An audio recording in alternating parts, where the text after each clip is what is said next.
আসসালামু আলাইকুম miss, by. ঠিক আছে বাবা, দেখে শুনে যেও। কি মজা, আমি পাশে চলে এসেছি। বাবা, রাহাত আসছো? সারাদিন মোবাইল দেখলে শরীর খারাপ করবে, একটু বাইরে খেলতে যাও। আমি ক্লান্ত, বাইরে যাব বাবা, চলো ডাক্তার কাছে যাই। হ্যাঁ রাহাত, কি হয়েছে তোমার? ডাক্তার সাহেব, আমার ছেলে অসুস্থ।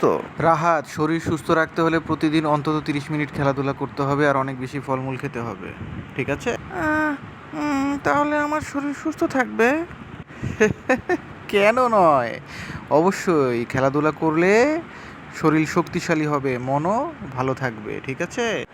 বন্ধুগণ, তোমরা কেমন আছো? কি মজা, আমি তোমাদের সাথে খেলতে চলে এসেছি। দেখো, এখন তুমি অনেক বেশি এনার্জেটিক। হ্যাঁ মা, এখন আমি বুঝতে পেরেছি স্বাস্থ্যই আসল সম্পদ।